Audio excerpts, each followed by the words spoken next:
Dari sudut personal, pada pandangan saya, kementerian ini kena ada orang yang jiwa rakyat.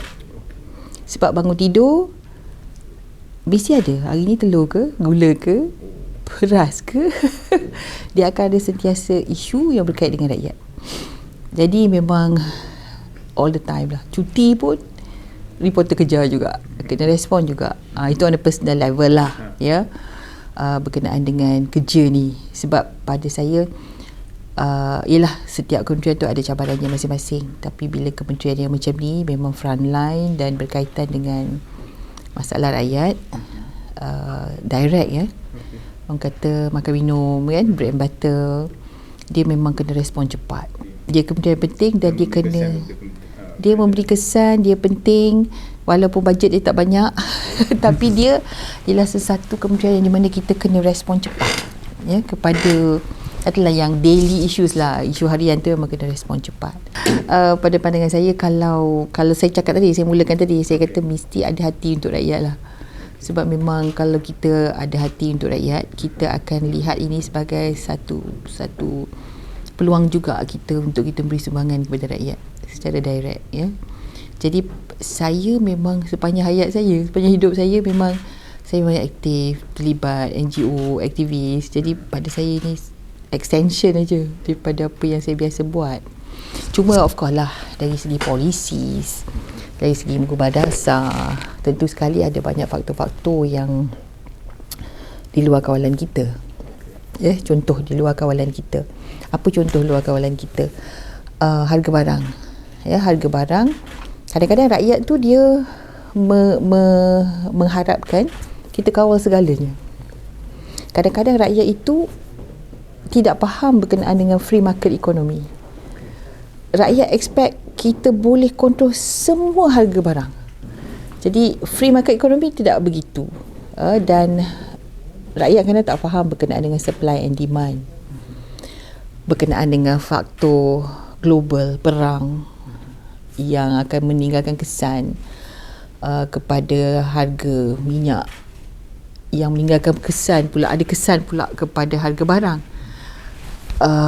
Rakyat juga tak faham berkenaan dengan climate change, di mana pengeluaran musim panas ekstrim, maksudnya pengeluaran itu kurang. Contohnya gula, sekarang ni kita akan berhadapan dengan kurang bekalan gula di peringkat antarabangsa, ya. Kita pula import gula mentah 100%. Jadi itu benda-benda di luar kawalan. Okey, kalau kita tengok cost of living, cost of living. Bagaimana kita nak define ataupun memberi definisi kepada, mentakrifkan kos sara hidup. Okey. Kos sara hidup ini ialah apabila pendapatan seseorang itu tolak kepada keperluan seseorang itu dalam menangani kos sara hidup dan dia ada positif, maka barulah kita boleh kata dia berjaya menangani kos sara hidup. Dalam keadaan di mana pendapatan itu tidak meningkat sebagaimana yang kita inginkan, tapi harga barang itu meningkat lebih daripada yang kita inginkan, maka tentu sekali berlaku defisit, kan? Jadi dalam keadaan itulah kita boleh kata seseorang itu sukar menangani kos sara hidup. Dan kos sara hidup ini dia ada 6 kategori.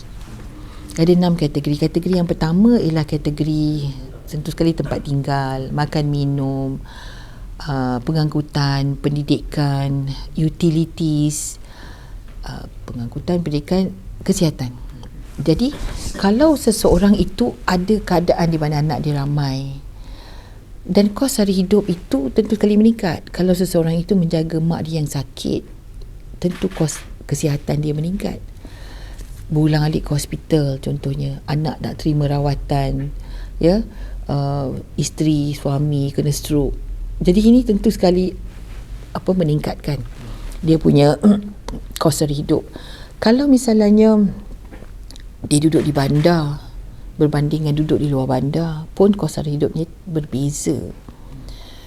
Jadi banyak faktor yang nak diambil kira, ya. Kalau kita nak lokasi dia pun berbeza. Tambang pergi sekolah, naik van pun tak sama. Childcare, jaga anak, penjagaan anak waktu katakanlah isteri bekerja pun tak sama. Kalau ada kawasan yang luar bandar ataupun semi-urban, mungkin jiran boleh jaga anak. Tapi kalau hantar childcare, nursing, childcare yang profesional mungkin lebih mahal. Jadi ini semua faktor-faktor yang akan menentukan kos.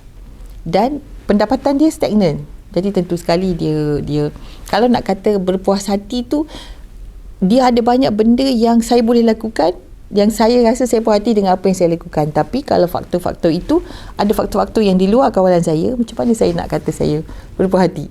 Kan? Maksudnya you hanya boleh mampu lakukan sekadar yang di dalam yang kita mampu lakukan. Tapi itu pun kita lakukan yang terbaik lah. Kalau contohnya dalam bidang kuasa KPDN, ya, kos sara hidup ni, walaupun 6 faktor ni, 6 perkara ni, kita menjaga di hujung rantaian. Di hujung rantaian. Apa maksudnya? Maksudnya kalau kami tidak ada kuasa untuk menentukan contohnya berapa banyak subsidi untuk ayam ataupun telur ayam, itu di luar bidang kuasa kami. Tapi kalau telur ayam tak ada, kami kena marah. Itu dia maksud saya, kita berada di hujung rantaian bekalan. Kalau saya tengok kata apa lagi, ya, berkenaan dengan harga sayur contohnya, ya, ataupun harga ataupun bekalan beras. Kalau kita tengok beras tempatan, ya, itu di luar bidang kuasa KPDN, dia di bawah KPKM sepenuhnya. Tapi bila beras tak ada di dalam pasaran, yang kena marah KPDN.